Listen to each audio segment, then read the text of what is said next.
Mas falando sobre o permitir-se lidar com a dor emocional, com a tristeza, esse permitir-se significa colocar isso como um objetivo. Significa reconhecer que não é confortável lidar com a tristeza, não precisa ser, porque a tristeza é o que ela é. Só que quando a gente não lida com a tristeza, ela acumula. Se você pensar na ansiedade, que emoção está por trás da ansiedade?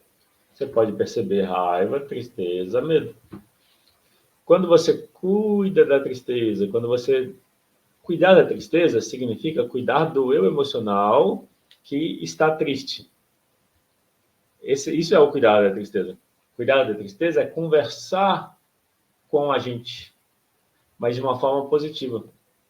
Se você percebe que você, quando algo não sai como você gostaria, quando você erra em alguma coisa, tem um resultado que você não gostaria, o que você fala para você mesmo? Essa forma de falar tem uma exigência, um rigor, uma dureza? Muitas vezes, essa forma dura de falar foi aprendida na relação com os pais e a gente reproduz automaticamente. E nesse reproduzir automático, isso reforça a tristeza.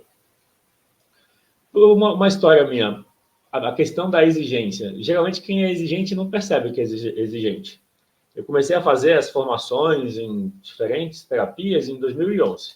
Em 2011, eu fiz uma formação de practitioner em programação neurolinguística, comecei a formação em constelação familiar, fiz um curso de coaching clinic, curso de coaching para líderes, fiz também um de inteligência emocional e outros cursos. Esses são alguns. A comunicação não violenta também eu fiz em 2011. Então, assim, eu comecei fazendo vários cursos com o foco de me trabalhar. Eu não tinha um conceito de mim como sendo exigente comigo.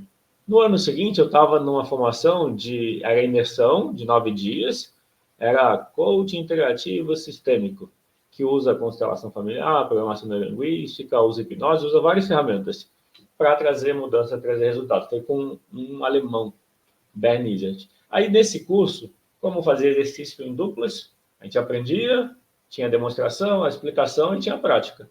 Então, tinha lá uma breve explicação, uma demonstração e a prática.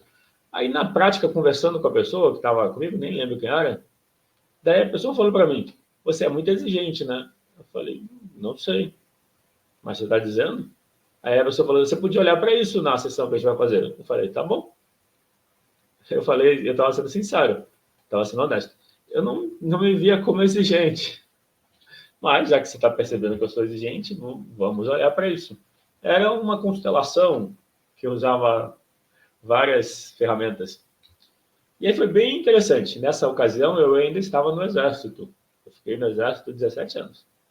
E aí foi muito curioso que na constelação aparecia imagens muito militares, assim, como se fosse de imagem de guerras e coisas assim. E eu nem tinha ideia disso.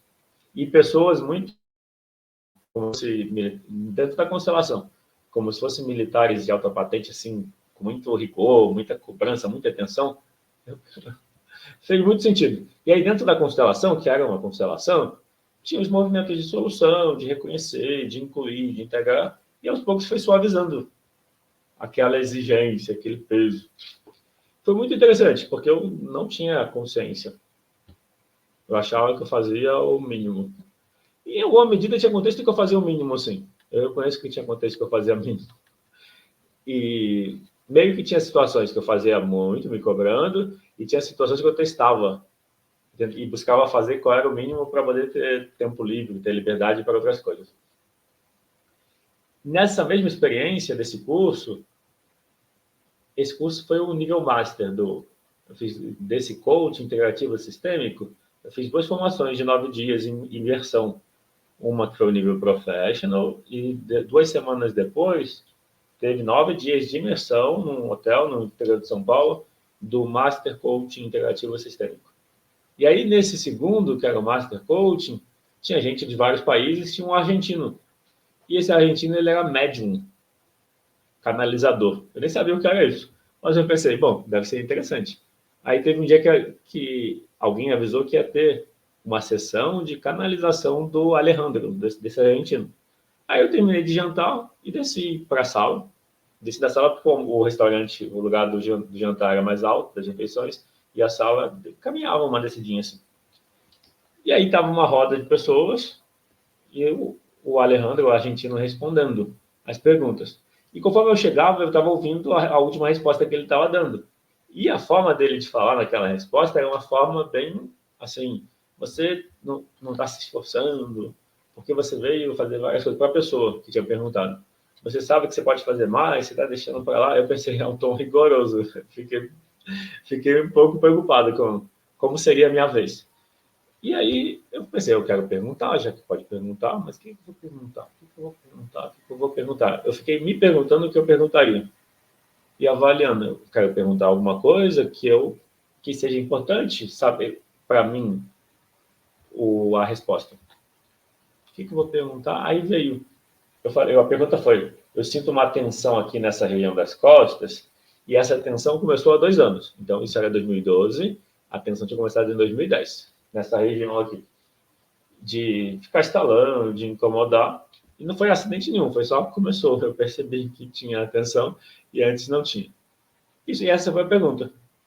Aí, para minha surpresa, a resposta do argentino foi que eu precisava rever, reconsiderar, reavaliar a relação com meu pai. Porque, segundo ele, e faz sentido, a relação com meu pai foi de muita exigência. E eu assimilei essa exigência e passei a aplicar em mim mesmo. E ele falando, isso eu tenho áudio para comprovar isso foi em 2012.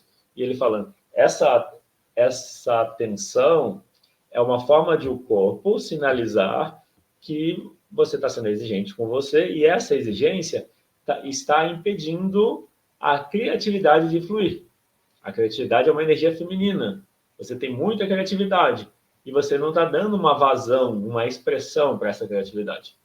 E aí essa energia criativa feminina fica estancada aí nessa região, nas costas, como uma forma de te dar um sinal. Aí ele pergunta, você sabia que você é criativo? Daí eu respondo, isso está no áudio.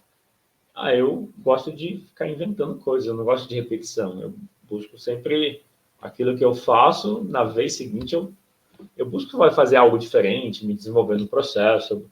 Eu busco aprender. Como eu gosto da criatividade, de me desenvolver, então tudo que eu faço precisa ter alguma coisa diferente.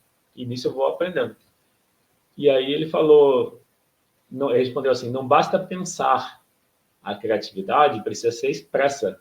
Então, ele deu uma sugestão. Você pode escrever todo dia, 10 minutos, coloca a caneta no papel e começa a escrever o que vier no pensamento. Se não tiver nada no pensamento, escreve que não tem nada. E completa isso por 10 minutos.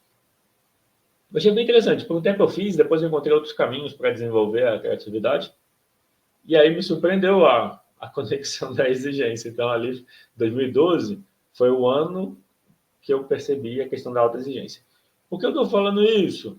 Porque a nossa autoexigência impede a gente de lidar com a dor emocional.